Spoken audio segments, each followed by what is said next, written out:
Well, good afternoon, everybody, and welcome to another episode of Derek's Travel Chats. Today is April 22nd, 2021, and apologize for a bit late coming on here. My guest is from the Central Time Zone, and this time of year, there's two Central Time Zones, the Standard and the Daylight Savings, and so I was got a little mixed up in giving her the time and so on. So we're an hour late than before. But again, thank you for joining us. As before, Derek's Travel Chats is all about sharing of information, both during and after this pandemic about travel. And hopefully, you will find the information useful. We've had over 35 episodes, and you can find them on my website, which is www.embtravelservices.ca. And if you can't find them there, you could go to YouTube and look up my channel, which is just Derek Windsor. Also today, as we have in the last few weeks, we'll be giving away a $25 gift card for a trivia question that you'll see pop up in the next little while. It'll be on screen for a while and may go off for a while and come back for a while. So, but there will be a trivia question and you just need to put your answer in the comments of whatever, however you're watching, either on Twitter, Facebook, or YouTube, and we'll get your name, and then at the end we'll have a draw for the $25 gift card from Boston Pizza. And let's see what else is on today. Well, April 22nd is Earth Day, and so we are marking Earth Day today as well, and how it impacts this beautiful planet of ours, and that we've had the privilege to be on for a very short time. And hopefully, one of the things that you look at when you travel is how your traveling impacts the planet, and some of the small gestures that you can do to help have negative impact on the environment when you're traveling, such as using electronic documents, carrying refillable water bottles, and using a sunscreen that won't hurt the coral. So if you're on vacation in the Caribbean and you want to go take a dip in the ocean, one of the things you can do is to check out and make sure your sunscreen doesn't have a negative impact on coral, because apparently some products do. So those are just a couple of things. And now we're also marking Volunteer Week, National Volunteer Week. And if it wasn't for volunteers, our communities just wouldn't operate. It takes a community of volunteers to help us and help the community grow. And if you're a volunteer, thank you very much for your volunteer work that you do in whatever community you live. It's so important, and helps make life so much better for so many people. Today, my guest is definitely a person who's been supporting communities, and particularly in the area of veterans, the battlefields of Europe.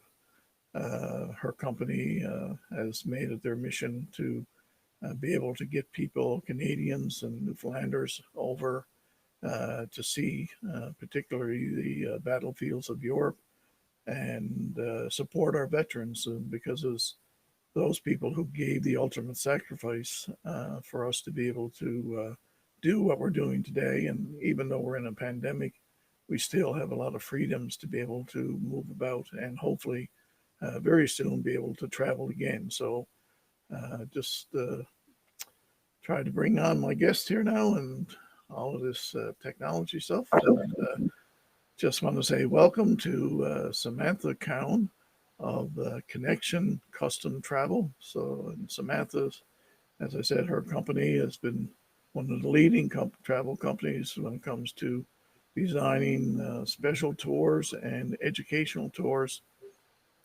to all different parts of the world. So, but particularly battlefields. And so we'll have a little chat about the battlefield tours and any other questions you might have. So if you have questions, just put them in the chat area. And again, once we put up the question of the trivia question, you can put the answers to that, and hopefully someone wants to take my $25 gift card from Boston Pizza. All right, so welcome, Samantha, and it's a pleasure to have you on Derek's Travel Chats. Thank you so much, Derek. It's so great to be here. And I really think what you're doing is so important, and it's so special to be connecting our Canadian travel community with all the different suppliers that you work with. You know, I guess that's one opportunity we have in these lockdown times, eh? Yeah, and the name Cowan, I mean, it's a very familiar name here in Newfoundland too. I don't know if you knew that. You may even have relatives here. Who knows? Yeah, exactly. Yeah, absolutely. Well, I have relatives, or I would say second family, my stepmom from Newfoundland. So like we do have some Newfoundland family, but only through marriage. Okay. Yeah. So, but nonetheless, I'll claim that if a Cowan came to Newfoundland back in the day, I'll claim direct ancestry to that. There you go. And, so you're in Saskatchewan, right? That's right. Yeah, I live in Saskatoon. Wonderful place. I've been there a couple of times, and the first time I was there, it was minus 35 degrees, and the wind chill was minus 48, 49, something like that. But yeah, it was kind of a rude awakening when I got off the plane. That sucks so much. I promise you the summers are nice. I promise. But it's a beautiful city to visit. So I'm glad you've been out here. Yeah, I could say the same about St. John's. My goodness, gorgeous place. Yeah, we're enjoying some beautiful weather. 15 degrees here today, so and sunshine. Oh, I'm jealous. It's snowing today. So you win. So, Samantha, you know, you're part of the travel industry, and you've had the impact of COVID-19 with your company.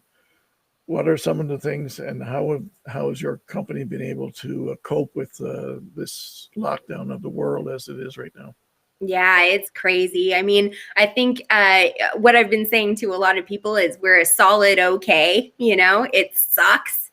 And I think one of the most difficult parts was working with suppliers and hearing how difficult it is for them. You know, we work with so many places, especially in France and Belgium, where these are historic properties that have these huge legacies, and it's just so expensive to run and the upkeep of these properties and things like that. So that's been really interesting to kind of see how we can support our travelers moving forward.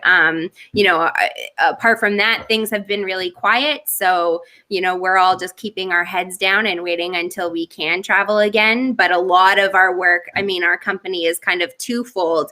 A lot of the stuff that we do is operations and tours and stuff like that. But another big part of our company, because we're a wholesaler, is working directly with the travel industry as an education resource.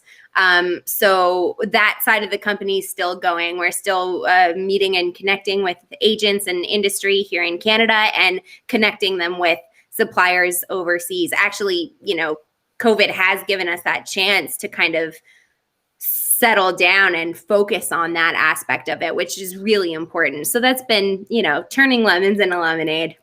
That's good. I know today we're going to concentrate a little bit on the battlefields and how you've been working to educate Canadians and Newfoundlanders and many all the clients that travel with you the importance of the battlefields and what took place in Europe and so on. So, with that, I'm going to put up our trivia question right from the start, and then anyone who knows knows anything about Newfoundland history will know that just over the last in the last couple of weeks, a new caribou statue as part of Trail of the Caribou was placed in a location and has been worked on for many years in order to complete that Trail of the Caribou statue. And because there's five in other parts of Europe, in France and Belgium, and there's one here in St. John's that is part of it, in Barring Park. There's actually a couple of smaller ones that were sponsored by a local company here, and were placed in front of the Veterans Pavilion just up the road from where I live. And they also have a duplicate one of it in their boardroom at the top, on the top floor of their high-rise building here in St. John's. And I don't mind saying it was actually Fortis Inc., the electrical utility here that supported the having those cast in bronze. So they're all very beautiful statues of the caribou, which you have seen many times, I'm sure. Many times, yeah. Also, I love your shirt today. Oh, yeah, that's a shirt that I was working with Trail of the Caribou Research Group, and I had Michael Pretty on earlier in the start of my show, and I've been working with them now for the last couple of years, and with the pandemic, we've the delays of getting over to do more Trail of the Caribous has been put off, but we were hoping to go this September, and maybe we'll go in June of next year, July of next year. So, okay, I hope so. I'm rooting for you guys. Got to get back over there as soon as we can, eh? Oh, for sure, yeah, and it's just a wonderful trip. So it is. It's such what a legacy that the Newfoundlanders have. It's amazing. People from all over the world go to see those caribou. Yeah. So now, for those people who are watching, put your answer in again for that $25 gift card from Boston Pizza. So just put it in the comments below, and we'll see your answers there.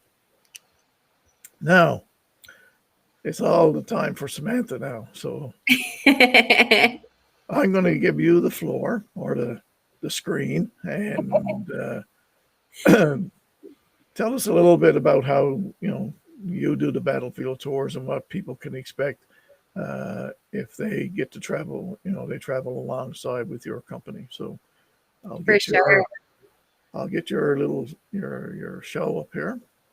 Right on. I love it. And I'm going to leave the question there on the bottom for people to see, and then I'm sure the answer will probably come up in your presentation somewhere. It might. Yeah. Again, Derek, thank you so much for having me and giving me the chance to talk about what we do, because we don't necessarily talk to the public all that often. It's mostly with other agents and operators across Canada and the US. So this is great to be here and to talk a little bit about what we do. So again, my name is Samantha, and I'm the outbound operations manager for Connection Custom Travel. And we're a wholesaler. We've been working in Canada since 1986. And our job is very much to connect suppliers directly with the travel industry in an effort to create very special interest, very highly customized journeys for Canadian travelers. And that kind of takes us all over the place. So this is kind of just a little hodgepodge look at what my life is like and how I kind of got into this role. So my family background kind of brought me into the battlefield tours world. My father is very much involved with the company and involved with battlefields. And he's originally from the UK, and I was born in the UK. When I came over to Canada when I was young for my dad, he was already very much into the First World War and Second World War history, and he was schooled in Britain. So when he came over to Canada, he told me how shocked he was that Canadians didn't know what a powerful impact they had on world history. And many Canadian veterans hadn't been to France and Belgium to explore the battlefields themselves and see how loved they are in these places. So he started working with, I believe it was Insight Travel. I might be wrong on what company he started with, but he was very early on involved with not forcing, but encouraging, to a point where he physically would get Canadian veterans to travel with him to France and Belgium. So he was very aggressive on that front, but I think we could say, that was in the 80s, and now all the way in 2020, 2021, it's so great that we have this huge history of walking with veterans one-on-one before we started doing these regular programs for their families. So that was my background. As a kid, my dad would kind of take us around the battlefields over our summers and school breaks. So very much from the beginning, I had this involvement with the Canadian battlefield community and Canadian veterans. I went to school for tourism management. Specifically, I specialized in sustainable tourism management. So we'll talk about that because today is Earth Day. But I went to Ryerson University. I got my bachelor's of commerce in tourism management. So it's a very specific kind of niche to get a university degree in, but it's so very helpful in this role. My dad's watching. You're gonna get all the comments now, Derek. Yeah, I would say that, from that schooling, from that education, I'm really able to kind of put that into practice with my role on the ground now, which is, again, in this operations management role. From school, I started training in Banff, Lake Louise, as a hiking guide, as an apprentice, and I got my WEFR certification, all that good stuff that kind of just helps us stay safe on the battlefields, which is super duper important. And then I started working with my dad. Goodness, it's 8 years now, which is crazy to say, but if we don't count COVID, it's been 7. So let's just stick with that. So again, Connection Custom Travel, we're a wholesaler. Again, we provide the resources to discover, inspire, and create. And we've been doing that since 1986.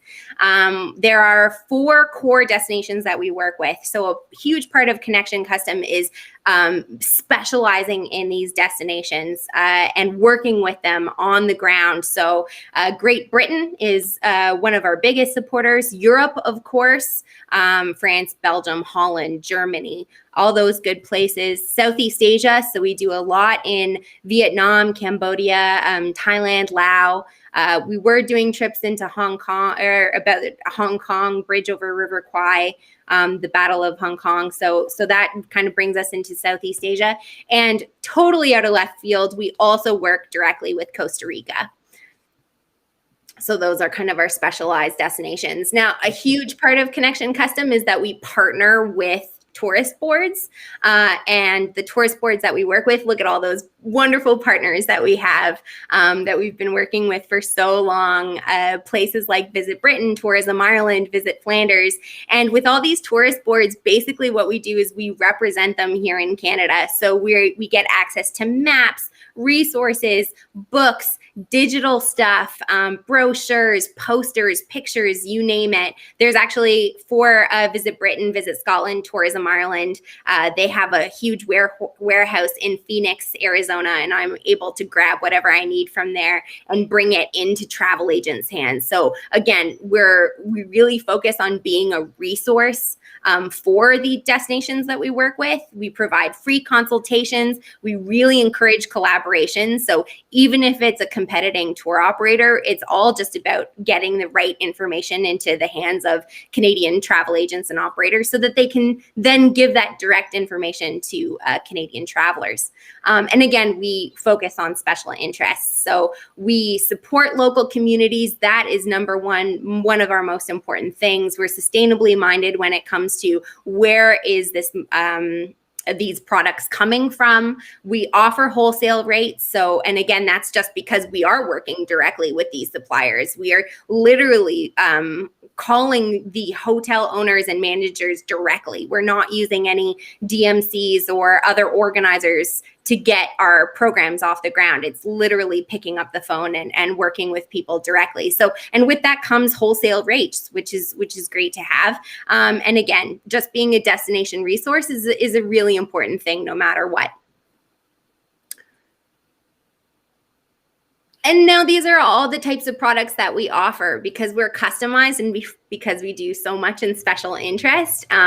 There's so many different products that we can offer. There's 6 core products. The one we're going to talk about today is the Battlefield Tours because that is the oldest. We're the oldest Battlefield operator in Canada. And of course, there's such a strong Newfoundland story. So I want to talk about that today. But apart from that, we also have a product called Friends and Family Custom Travel. So this is more ancestry. People who are studying their genealogical heritage, or perhaps are just looking at a trip where it's just their friends or family, usually much smaller groups. Sometimes they're even driving around themselves. But again, friends and family groups get this chance to work directly with destinations on the ground, and it provides so many cool opportunities. Connect Edu is the kind of same thing, these educational programs, not necessarily just for schools, but for anyone who's kind of wanting to better themselves, get some sort of accreditation perhaps, or work in a different country and explore their educational horizons. So that's that product. Connect Solo is for single travelers. So single travelers who want to work in a group environment, but don't want to pay single supplements and want to be encouraged to do their own thing, have a little bit more flexibility. We also work with corporate groups and music and performance groups as well. So that's that. Did you have a question for me there, Derek? Yeah, just about the family and friends. So how much work or support do you have if someone is trying to do their family tree back, Yeah. particularly in Britain and Ireland from Newfoundland? Do you have what kind of support do you have through your company to assist with people in that area? Yeah, I mean, it's such a special thing. It really, that if you're exploring your own family history, and you probably know this, but the journey doesn't start when you get to that country. It starts months and months ahead of time because all those trips are so different, and you don't really know what kind of information that family has or where their trip's going to take them. So really, it's getting you in touch first and foremost with the people on the ground in that country. So if for Ireland, for an example, we would get you in touch with 4 different sources just to see where your family tree is and kind of how that comes together. Again, it depends on how much research the family's done on their own first, but Epic is a huge genealogical center in Dublin. It's absolutely wonderful. And we work directly with Ian and Matthew, who are the curators at Epic. And we connect them with we connect the family that has all the questions with their team first and foremost to kind of see what direction, what county do we start in, what graveyards are we going to. And then there's all of these little other genealogical centers around Ireland that Epic can connect us to, but they're not our only source. I would go to them, but at the same time, I'm throwing this their way. I'm also going to 4 other genealogical resources, genealogical guides that have the education that have their degrees in genealogical research. So there's 4 main people or organizations that we would reach out to first, and then we would kind of pair them up with a genealogical researcher on the ground. So excellent. we'll talk a little bit more about that in this presentation because the battlefields are so connected to that as well. Sure. Okay. Yeah. So just going into the battlefields, again, we're the longest running battlefield tour operation in Canada. We've been escorting Canadian veterans and their families for 30 years.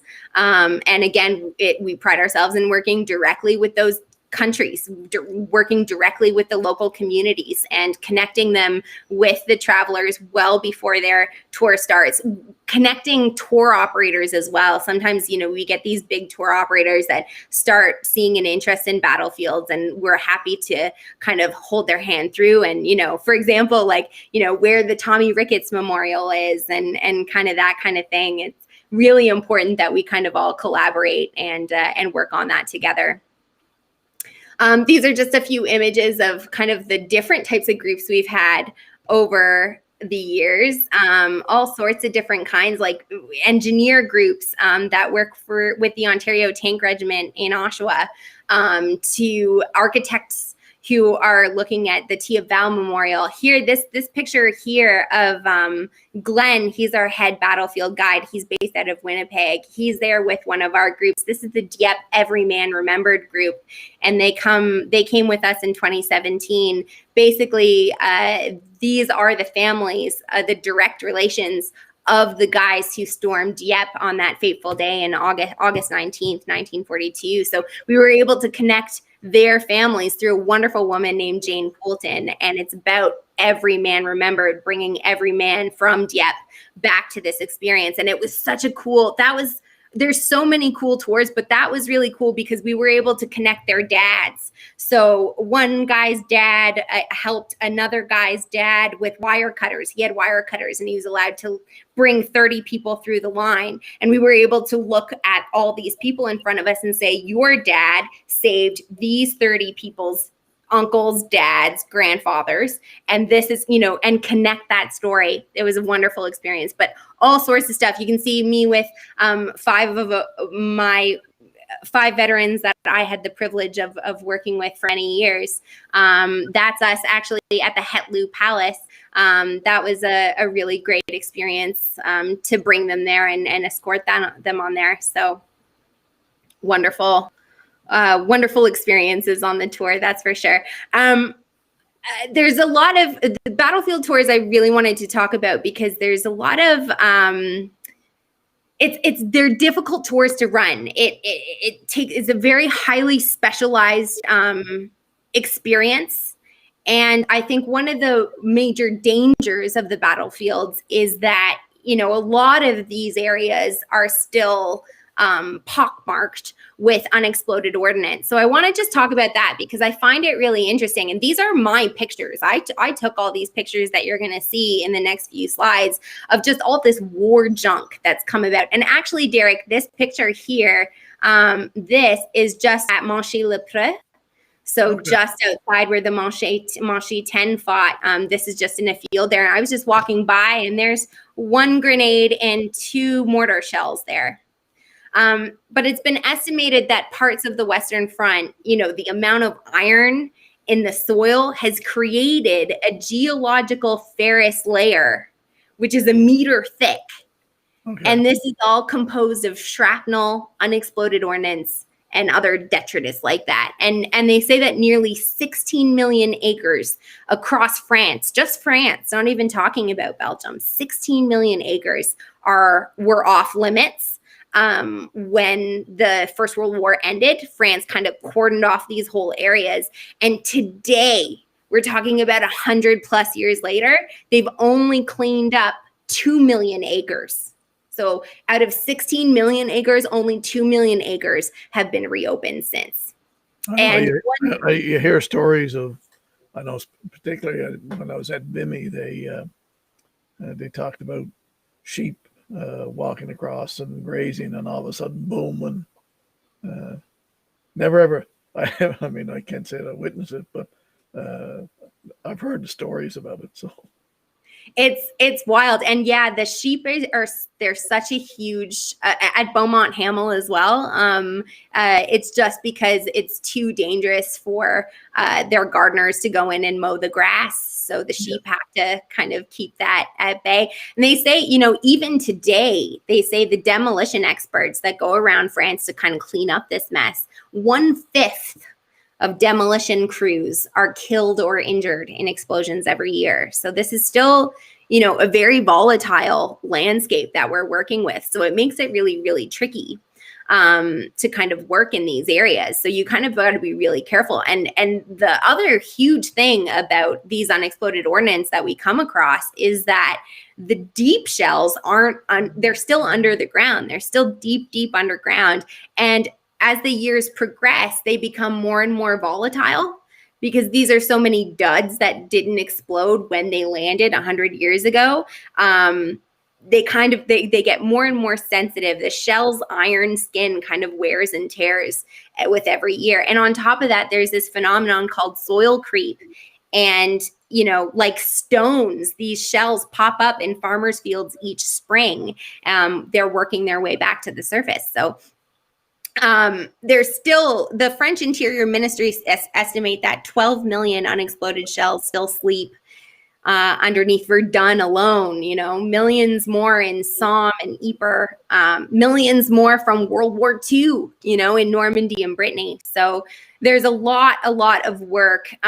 Just to give a few other numbers, and as you said, Derek, about the sheep, I have so many stories of, 5 lumberjacks 3 years ago were in Verdun over the winter, and they lit a fire because it was cold to get warm and didn't realize that the fire was underneath an unexploded ordnance, and boom, all 5 of them were killed. Wow. So this kind of stuff happens all the time. And yeah, of the worst battlefields, the Déminier, the unexploded ordnance crew in France, that's what they're called. But they estimate that there are 1,000 artillery shells that fall per square meter of battleground. And they say out of those 1,000 artillery shells, 15% roughly were duds that didn't blow up. So they estimate that 150 shells of each square meter of land is unexploded ordnance. And they say that out of what they clean up every year, 300 tons of explosive ordnance have passed through their facility annually since 1946. Wow. 300 tons. Yeah. So, and just here's another, oops. Oh, I'm up here, aren't I? And here's another picture. This is, these images that you'll see are in Ypres. Okay. These down here, these are just huge. I mean, again, these are just millions and millions of shell casings that have come up from the surface. This is near the Hoog crater in Ypres, right beside a beautiful hotel. And the hotel just decided, it's a small family run hotel, and they just didn't have the money to clear this up. So they left it for 100 years. And luckily, this is an area that we can see today. And you can see these danger red cordon signs. And here's all your sheep. This picture was actually taken at Vimy. But these areas are still very, very dangerous areas. Another great thing, so despite all of these, the huge danger, the immense danger that has to come because of the battlefields, it's still a really important and wonderful sight to see. And there's so many important reasons why we should be visiting these battlefields. And there's so many reasons why it's important to do it with someone who, is highly trained and highly specialized in exploring these areas. You certainly don't want to be going through a farmer's field and picking up unexploded ordnance yourself. So that's why it's a very highly specialized field. But there's so many important reasons as to why you should see the battlefields. It's just one of those ways that we can experience a tangible history. And these pictures, this is at Dieppe. This is a picture that I took 3 years ago. And this is the picture from 1942, August 19th, 1942. Very famous image. But you can see today that idea of soil creep. The soil just keeps rising and rising up. You can see the staircase here in 1942, and it's all been kind of, now there's all these pebbles. We can hardly see it. So this phenomenon is happening all across France, and it brings up more of these unexploded ordnance. So with every year that passes, it gets more areas will be cordoned off. So there is a real urgency for us to see these sites now before, we won't be able to go anymore. Here's another great example of soil creep. This is a bunker in Langemark, in the German cemetery of Langemark in Ypres, just outside of Ypres, in the town of Langemark. But this is an old Belgian fort, and you can see right at the top, those are the doorways. That's actually the front entrance. So 100 years of soil creep, you can only see the top entrances of that bunker. At some point, I mean, I guess it'll eventually disappear. Yeah, that's right. Yeah, especially with the preservation around these areas. We're not allowed to touch it. They're not allowed to dig it up, especially because of the unexploded ordnance and all the people around. So yeah, again, another big reason to see these sites now before they disappear. Absolutely. But I mean, of course, there's remnants all over the place. And I think that's what this next slide shows, is this picture right here. This is the one on your left-hand side. This is Pointe du Hoc in Normandy, where the American Rangers landed. And I had a professor in university who used to say that Pointe du Hoc is a place where, and I'm sure this has come up before in history, but they used to say this is where the gods roll dice, because these huge bunkers were just exploded and shot up in the air and turned over. It's such a fascinating site. I really enjoy walking around Pointe du Hoc, even when I was little, to see this area and to see what it looks like today. I mean, there's no place like it in the world. But these other areas on the other side, this is also all in Normandy. There's the top picture there is at Juno Beach, Cozy's bunker, which actually was hit directly and then was knocked over to its side. And we're talking about thousands of tons of concrete and steel enforcement. The Germans weren't messing around when it came to the Atlantic Wall. So we still can see these sites today. They're so visceral. And again, all these pictures are pictures that I have taken within the past 5 years. So these are all sites that exist today. And again, I visited, I can't remember the name, but it was on our way towards Dunkirk in 2019. Oh, yeah. And we stopped by a similar bunker belonged to the Germans. Now, it hadn't been buried, but it's now a museum of all of the German. And you might remember the name, but I can't remember the name right off the top of my head, but it showed all of the German tanks and what they used and so on. But it's on your way to Dunkirk. Okay, maybe Fort de Mont in Dunkirk. It was just before, probably an hour before we got to Dunkirk. So okay, where were you coming from that day? We were coming up from Normandy that way. Okay, great. Yeah, taking in all that coast there. Oh, gorgeous. What a drive. Yeah. Anyhow, yeah. Again, I can't remember the name, but because we went through so many that. Yeah, there's so many. Yeah, to see. Absolutely. Yeah. Absolutely. There's so much war junk around, It was a fascinating bunker, but also a fascinating museum to look at from the German side, right? Yeah, absolutely. I wonder if it was near Boulogne. My dad just popped a comment in. Was it the Le Grand bunker in Boulogne? Yes, that's where it was. Yep. Hey, thanks, Dad. Woohoo! Thanks, Ian. That's great. I'm now so self-conscious that he's watching. No. Yeah. You keep going ahead. Yeah. So yeah, the sites, these pictures I really enjoyed too, because I mean, it shows that these remnants are all over the place, not just in France. Although these top two images I really love because it shows, this is actually in Dieppe. This image is just off Puy Beach, Blue Beach, in Puy. And you can sort of make it out there, but there's a bunker that has fallen off the edge of the cliff there. I've got a close-up image, and when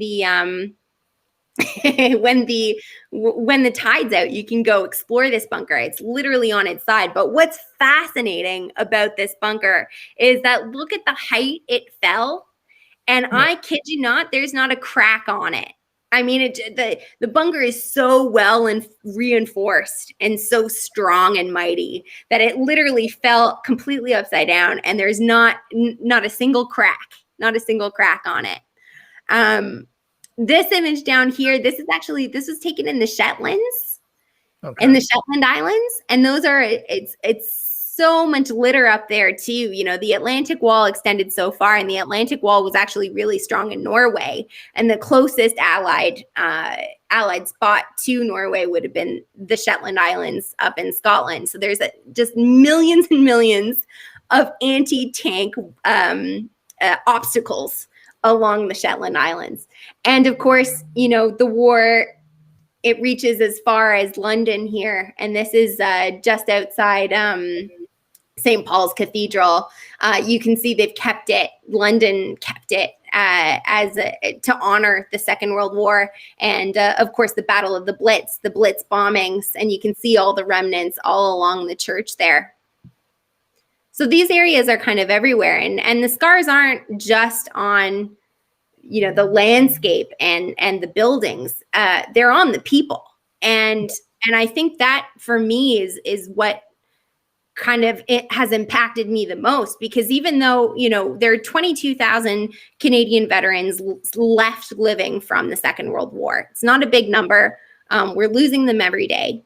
But I think it's important that we remember that the impact of the Second World War has reverberated through generations. And you know, the people that I know still have the scars of the Second World War kind of entangled in their whole lives. I mean, these two women, this was during Dieppe, and these two women are in the Dieppe cemetery meeting their fathers for the first time. I mean, the impact that the Second World War has created, it's not something that we can forget 70 years later, because people are still dealing with the impacts of this.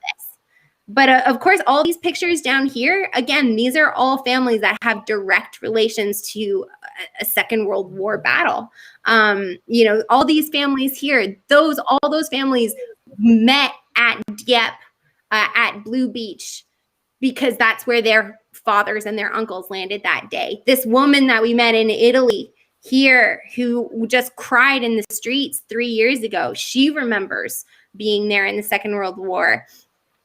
This school that we saw in Dieppe, you know, these are the teachers and the old students coming up to tell us what their experience was like being in that high school when the Nazis took over, and they had to do their classes in the hallways. They couldn't do them in the classrooms because the Germans were using the classrooms for their offices. You know, these are real people that exist, that we know, that we talk to every day, you know, that have these direct memories. So this stuff doesn't go away. And I also added a little picture of Jane Poulton there, again, the woman who started the Every Man Remembered project. And she started the project because her dad was a prisoner of war. He fought at Dieppe, and he was with the Royal Regiment of Canada. And for her, this was, you know, this story is so important. She ended up writing a book with her father about it, and still her legacy and what she strives for is connecting families that have a connection to the story.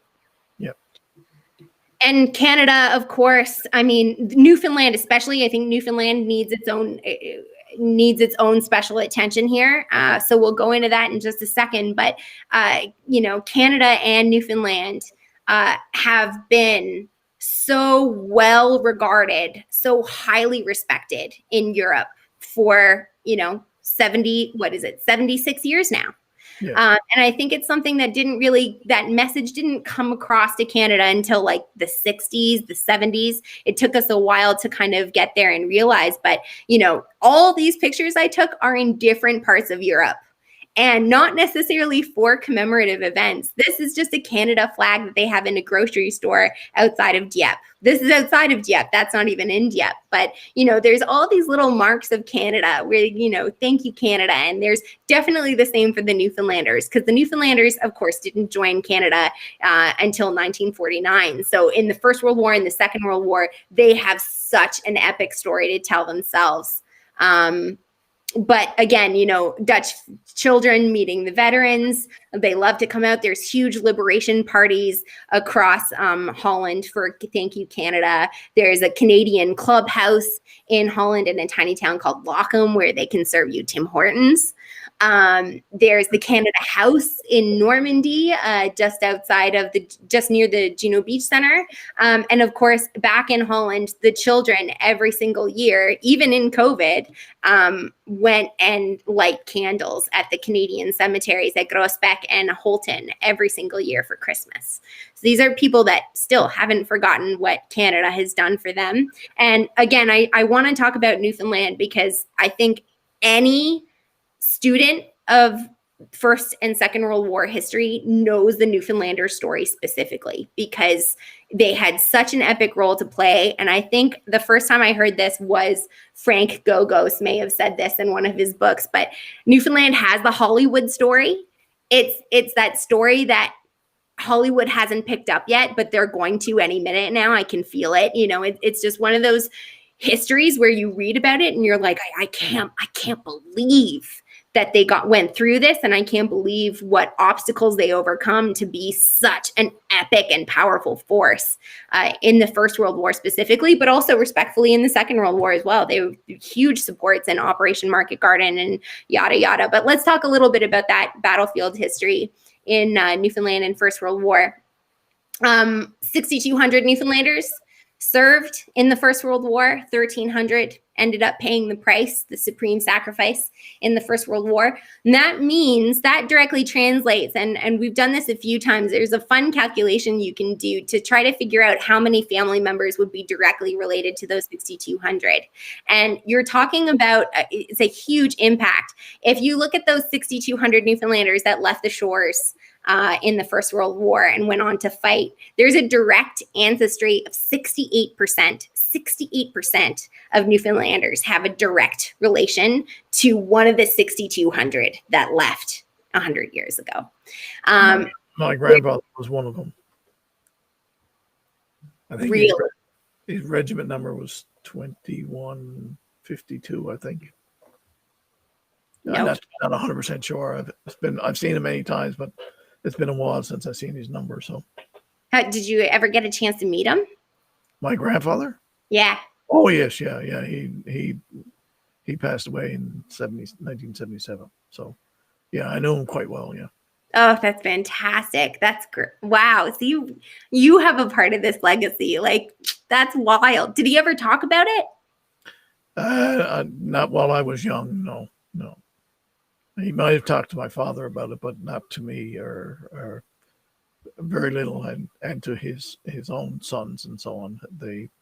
I think I have an uncle that knows a little bit more about what his role was and so on. But yeah, it'd be interesting to find out. Did you have a grandmother too? Oh yes, yeah. He married her after he returned from the war. Okay. Did he? Eh? Yeah. That's wonderful. Did he keep anything? Do you have any other mementos? Yeah, we have his bayonet. My aunt has his bayonet, and all his medals are hung in the Legion in the small community where he's buried. Oh man! Wow! Oh, that's wonderful. That's a Legion I'm going to have to visit then. That's for sure. Absolutely. Yeah. Big time. Again, what a huge legacy, because I mean, the Royal Regiment of Newfoundland, they were the only regiment to receive the royal distinction in the war. I think before the First World War, there were only two other regiments that got a royal title, and that was like in 1840s. So I mean, they had such a huge role to play, and they were so well respected, so highly esteemed. And it, again, I love the regimental motto, better than the best, is the Royal Newfoundland Regiment's motto. And I think that there's nothing that sums it up more. The Newfoundland story is, again, it's one of those stories where you just can't help yourself. You know, your jaw drops at the enormity of what they went through. So I know we don't have a lot of time. I don't want to spend a lot of time talking about each of the 6 battles, but I think it's important that we mention it. So maybe this kind of gives it away a little bit. But what was very exciting about a week ago is the last caribou monument, the last out of Padre Thomas Nangel's 6 caribou that he wanted across Europe, was finally erected after 100+ years. We finally have a caribou in Turkey. So this, I'll leave it at that. I won't talk much about it because I don't want to give away your Boston pizza. Well, all I'd say is all the people who are watching right now, you can put the answer in the comments right now. Yeah. No problem. Give us the answer. Do you still have the question underneath? Yeah, the question is still up on the thing here. Yeah. Awesome. Well, I think this is exciting for the entire battlefield community internationally, not just the Newfoundland community. I mean, this is where the Newfoundlander Regiment first arrived on the scene. This was the first place they were for, the start of the First World War in 1915. And when they arrived on the scene in Gallipoli, the entire campaign, the New Zealanders and the Australians were already there, and they were fighting on a grounded stalemate. So this was a really difficult place for the Newfoundlanders to get started. It's not necessarily a tactical advantage if you're an attacker during a grounded stalemate. So as soon as they arrived on the beaches of Gallipoli, it was already a really difficult fight. We can talk a lot about Gallipoli. We could go on and on about Gallipoli. There's so much information about Gallipoli because it was seen as such a failure from, a lot of the blame was passed on to Winston Churchill, and that's a whole other conversation to have about the logistics of why that battle came to be. But I think if we focus on the Newfoundlanders specifically, for them it was really difficult. It was their first campaign to fight in. They got to a grounded stalemate as soon as they hit the ground. And what's worse is that there was so much disease and sickness. So half of all who served in the Royal Newfoundland Regiment who went to Gallipoli, half of those became sick or were marked down as a casualty because they were sick.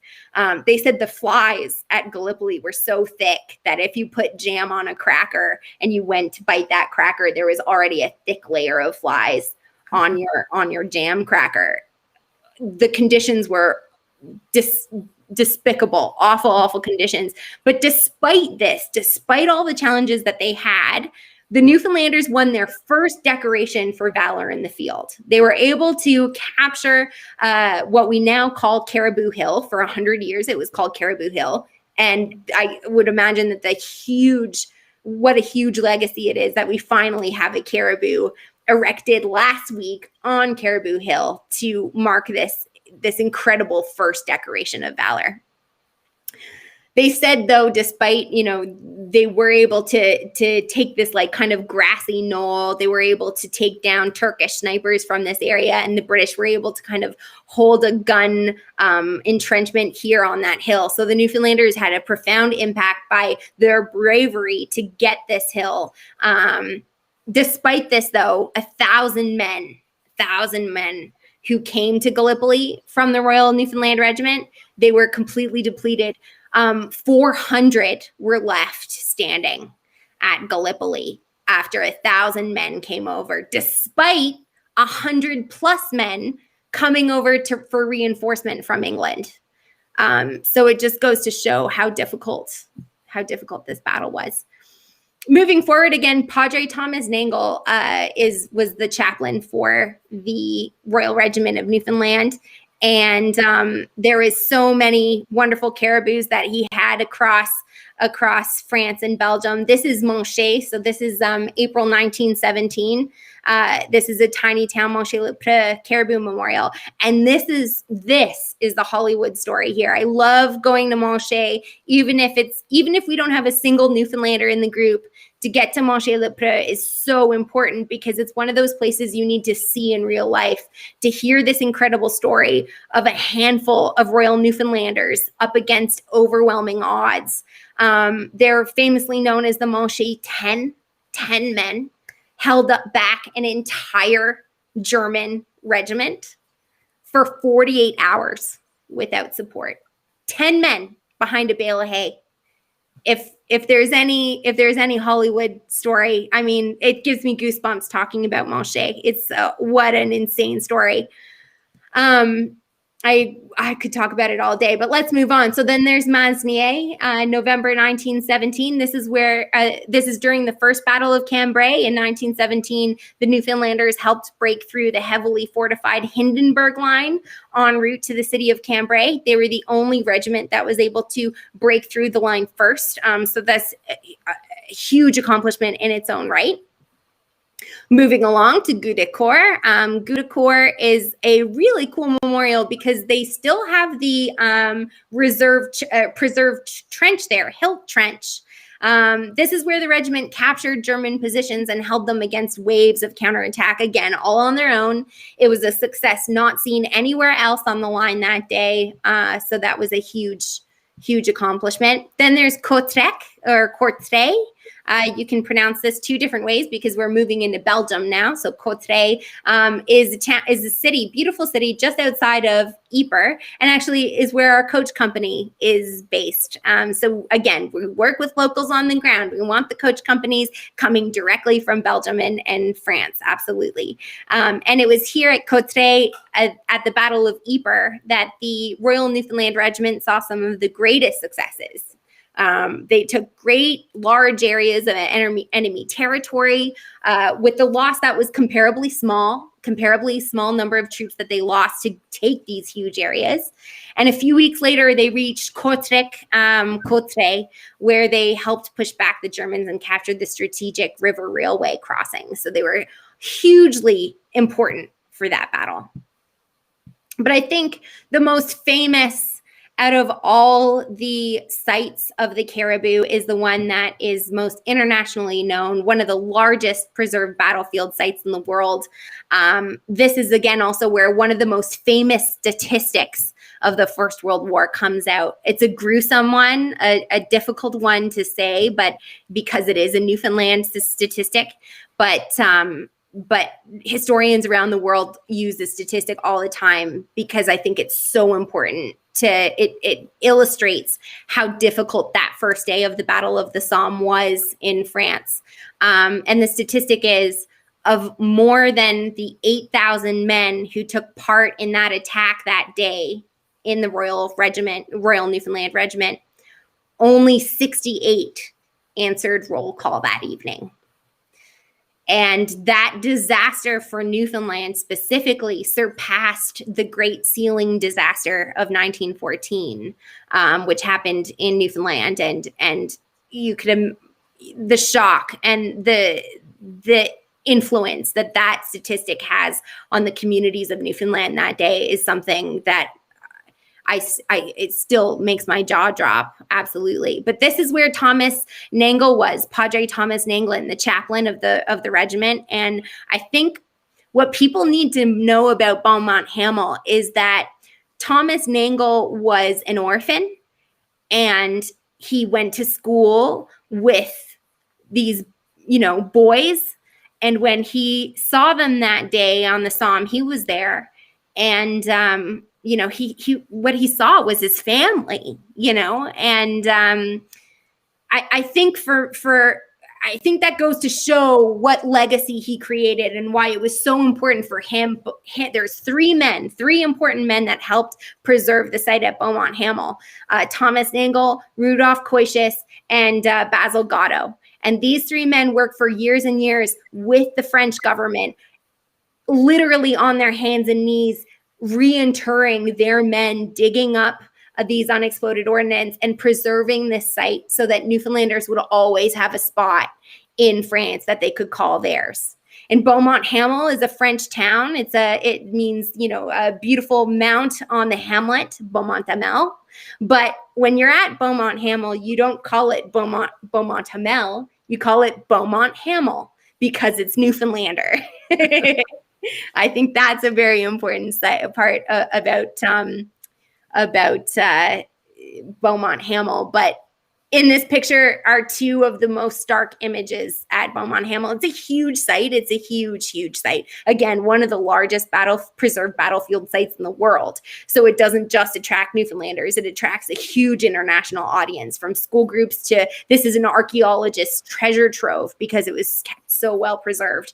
But these two sites here, the caribou calling out to her boys in the direction that the men would have crossed the field to fight the Germans.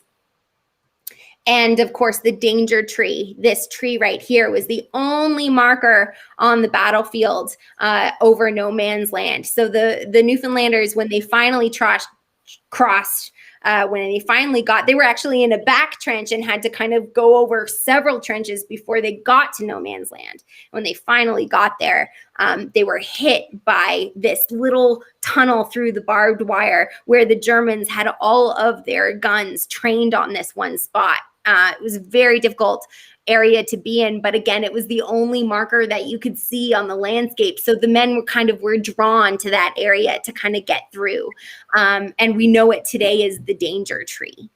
And I've had people on tour get to that part on the tour, and we would walk up to it, and I've had people break down in tears because they have these family stories of their relatives kind of shouting out at the night about this tree that will forever haunt them and their families. Beaumont-Hamel is a place that not just Newfoundlanders, but every single human on the planet should go and visit this incredible site. And the next two slides, you'll see why. This is an aerial image of Beaumont-Hamel. And you can see, they say that astronauts can see that far. They, when they're up on the space station, they can see these trench lines. Again, it's a large site, 25-hectare site. And again, this is a great way that we can see these trenches, see these pockmarks, and how they've influenced the ground 100 years later.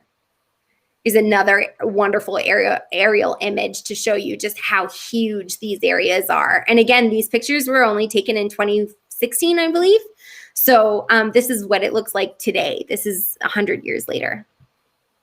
And this is a wonderful guy named Phil. I can't remember his last name. Goodness, I'm sorry, Phil. But he took this wonderful picture. He's a beautiful photographer on tour with us one day. This is a communication trench in Beaumont-Hamel.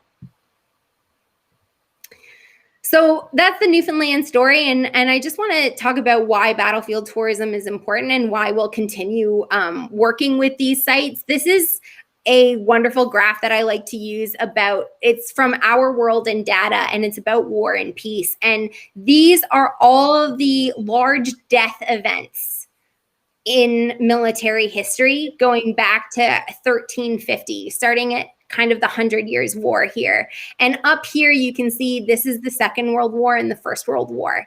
These events are so much larger than anything we've seen in hundreds and hundreds of years in our world history. And that in and of itself is impactful and something that we need to remember.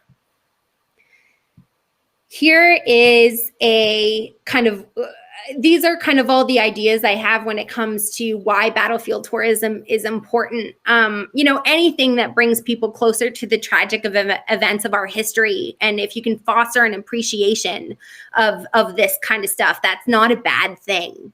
And that feeling can impact someone over time. You can go to these sites and maybe see them very quickly. But these are things that you'll never forget. This is information when you go on these trips and you see this stuff for in real life, this can further be stimulated by, discussing it further with your friends, in reading, perhaps your engagement with news reports and films and TVs for the rest of your life. There's a powerful emotional effect when you engage with this kind of stuff, particularly within the landscape where, the killing and destruction took place.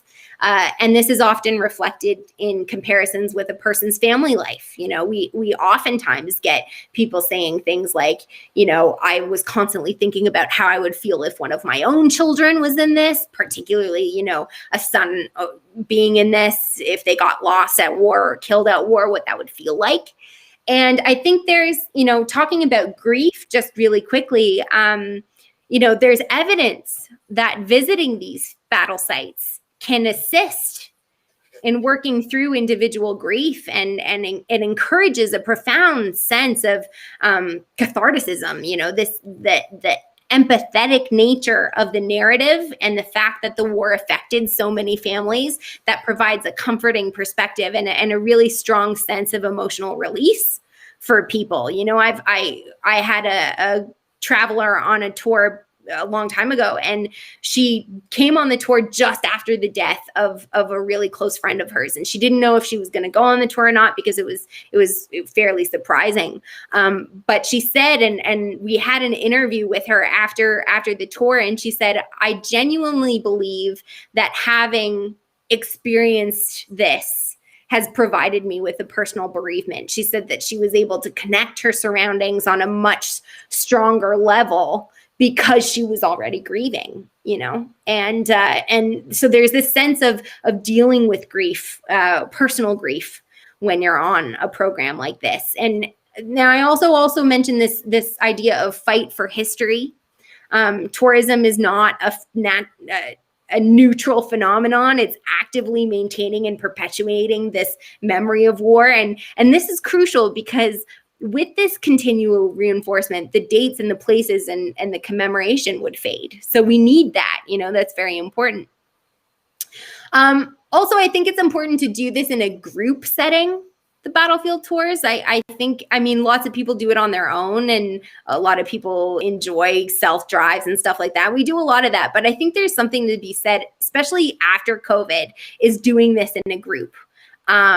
You can have these moral questions and these moral debates, and discuss them within these tours, and have that reaffirmation of humanity, that these awful things do happen, but that there's people that are concerned about what happened and how it happened and why it happened. And for the coach passenger, it's such a beneficial social environment because you can draw on the presence of others and their reactions, their responses, and perhaps their own stories, have, like you, Derek, like having a direct relation to someone who was in the Royal Regiment. That's huge, and you can draw on that. So to be in a group is to be influenced by these emotions of others, and their empathy with former generations is so huge. And again, it's that idea of collaboration is very important.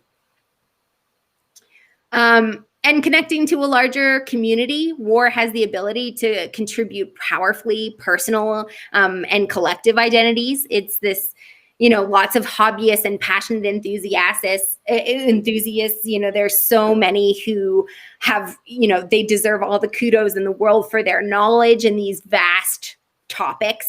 There's such a wide range of topics you can discuss in the battlefield. So it's important that we talk to each other and collaborate and join the community. And the landscape, this idea of tangible landscape, is really important because, in addition, tourists are seeking out this landscape that's distinctive and authentic, but you really can't understand it until you see it in real life. A lot of these places, you really physically need to be standing there to understand, wow, this was so difficult to get to because of those obstacles there and because of that cliff wall there. There's no pictures that really can do these areas justice. And even now, with all of the change in landscape, after 100 years, still walking through Beaumont Hamel Park, a lot of the trenches they're not as deep as what they were originally. So, bringing yourself to that, your imagination to say, okay, well, these were probably 5-6 feet even down farther than what we are now. And, we can kind of see over the top of them here right now, but they had no idea. So it does bring in a whole lot of imagination there on what these men were going through. Oh, absolutely. And that's why I think you need, because if you were just going there by yourself and you just see a field, you really need that background of having an imagination to kind of get you to that place of where they were 100 years ago, big time for sure. And there's so many other aspects, understanding human endurance and what humans are capable of, not just doing to each other, but what they're able to withstand for themselves, being in those trenches,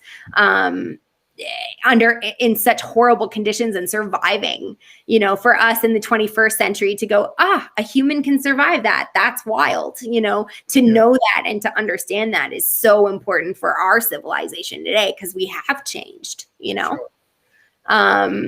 And, learning and research development skills. I would say that is such a huge benefit of battlefield tourism and remembrance tourism, because especially in this information age, which is so magical to me, like this idea of, all these documents that are declassified now, we have information that wasn't necessarily available 50 years ago. And all these private documents that governments are slowly releasing through the Freedoms of Information Act. This stuff is so important. And yet, we do have this difficulty, this struggle with misinformation and, hearsay that kind of just gets really difficult and to kind of understand and to work with. But yeah, there's definitely a lot going on the battlefields. I'm going to close it up because there's, we could go on and on forever and ever, but these are just some pictures I just wanted to bring these in because, it's not all just, there's some fun and games to it all. Exactly. Yeah. It's not all difficult. And I think that's what is the best part about the battlefield community is that we are all so close and, we've had to deal with these difficult subjects together and it really brings us closer together. The statistics kind of gone up a little bit, but 78%, it used to be 60, but now 78% of our travelers on our tours are repeat travelers. So they've been on more than one tour with us, which is great. That's me with one of our drivers there. And that's my dad with our head battlefield guy, Glenn. So just kind of goes to show that we've kind of really fostered these relationships, especially through COVID. And yeah, there is a memory boom. We really are working hard to kind of support that memory boom and this understanding that, more information is coming out, which is absolutely great. We're happy to have it. And there's more podcasts, more history, more tour operators are getting involved, which is great. I think that's important. And I think it was Normandy that was one of kind of the biggest sites, the most popular sites in 2019, one of the top tourist destinations in 2019. So I believe after COVID, we're going to be working just as hard. There will be just as much urgency to get back to the battlefields and make up for all the commemorations and the friends and family members that we have over there that we're missing so much. So, well, I mean, I guess the getting back is one thing, but also the realization, again, 2019 is probably the year that nobody's really traveled since then as far as battlefields are concerned. Mm-hmm. Just the understanding that the number of remaining veterans compared to even 2 years ago is probably cut in half now. Because, I'm sure some of the veterans that I met in Normandy 2 years ago are no longer with us. Because some of the gentlemen one gentleman was had just turned 100, and God bless him, he was in great physical shape when he was at that hotel, and he had no trouble to take down a shot of whiskey. But there's no doubt about it. You mentioned 22,000 right now. very, very likely by the time the D-Day 80 anniversary in 2024, of which, we're putting plans together for, Yeah. that number is going to be so much lower. If Yeah. and who knows? I think it was around the 80th anniversary of World War One when we saw the last World War One veteran. So it's very possible, and in 3 years' time, that 22,000 will be less than a handful. So we need to. The biggest thing for me as an agent and getting people over uh, to see these sites, and as you said, being on the site is so different than we're seeing some beautiful photos taken here, but when you walk in on Beaumont Hamel, you walk into Normandy, or any of those sites where thousands of people had given the ultimate sacrifice. Uh, even now, just thinking about it, I mean, the hair on my arm stands up, and it's something that I think every Canadian, every Newfoundlander, uh, at some point in their life should be able to do.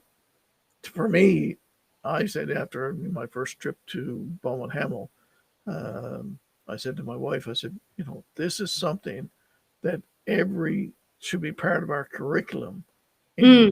Newfoundland, in that every student in Newfoundland um, should be made available for them for some way to get over and see Beaumont Hamel at Hmm. some point Absolutely. in Absolutely. their education career. Absolutely. I agree wholeheartedly. However, I will say that I was talking to a British guide and a German guide the other day. We were just on a Skype call, commiserating. And the German guide, Alexander, he was telling me, he's like, Beaumont Hamel and Vimy Ridge are the only sites where he said there's no other country in the world that has their own students on the ground telling you the story.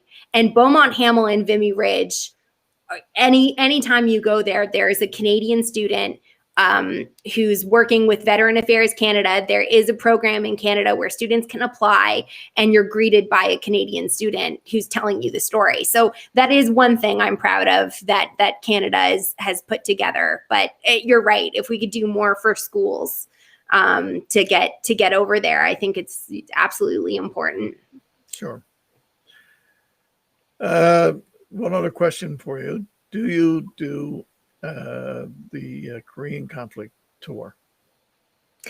No. I wonder if my dad's ever done it. I don't know if he's still around in this live viewing, but I personally haven't. No, we used to do stuff in the Boer War. I do remember that just before I joined the team, and I think it's just really where the interest lies. And because there's so many other products we started working with, the Battlefield Tours started the music and performance stuff, and we kind of expanded from there. So, but it would be absolutely wonderful to work with Korea again and to work on that conflict. Yeah, Sure. because my father, I should have brought the medals down, but I have them in a shadow box because my father, his dog tags are 800002. He was the first person to sign up on the day after his 19th birthday uh, in for the Korean conflict under the Canadian Army. Oh my goodness, you're kidding. You knew it off by heart. That's amazing. I'd love to see those. If you ever want to do a Zoom later just so I could see those, that would be awesome. I'd All love to. right. And it's so great that you did a shadow box for them, Yeah, he passed away. Well, he passed away 10 years ago on the 27th of April. So, um, yeah. So after that, I took his medals, and I have his original papers, everything, all in the shadow box. That's wonderful. That's wonderful that you have that. Did he ever talk to you about his experience?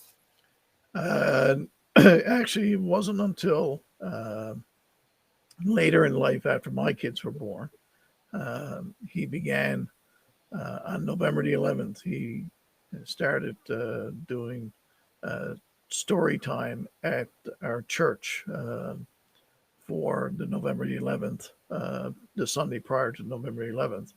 And it was at that time that I first ever heard any of his experiences in Korea. So, Oh my gosh. Wow. That's wild. That's wild. some Did very he, sad, some very sad ones too. So, were they? Yeah. I but couldn't he, imagine.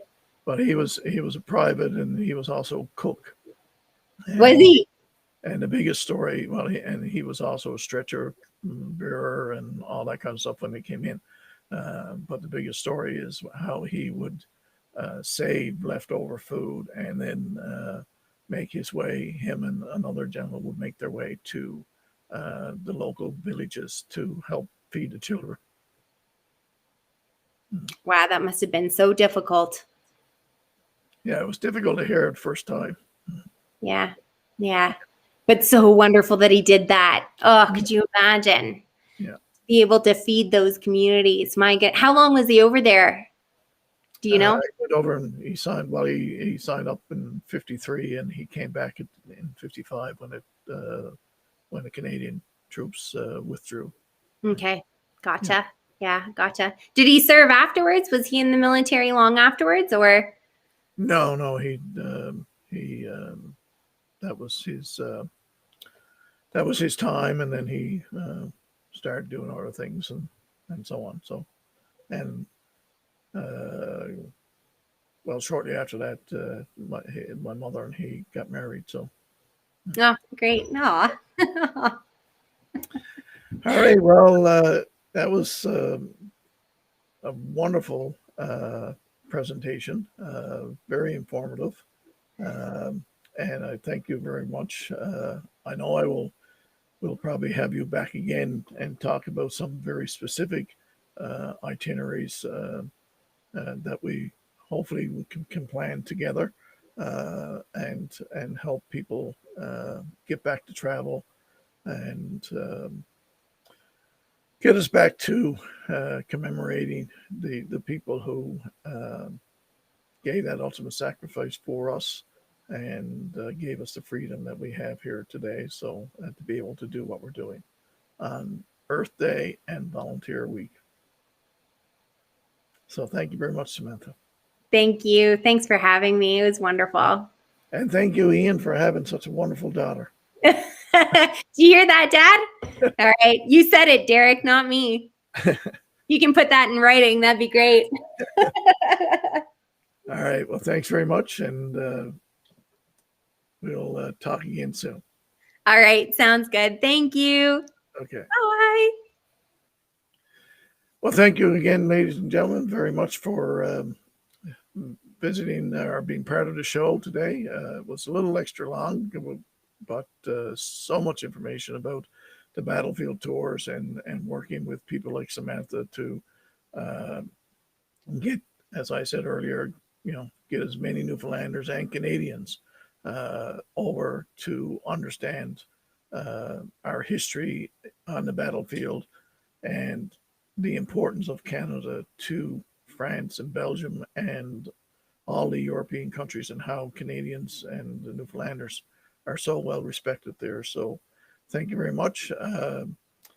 Next week, we'll have another show at 3 p.m. Newfoundland Standard Time, and we hope to see you then. So everybody stay safe, get vaccinated. I'm getting a shot in the arm on Monday myself. So everybody, please stay safe and enjoy the rest of your day and the upcoming weekend. Take care.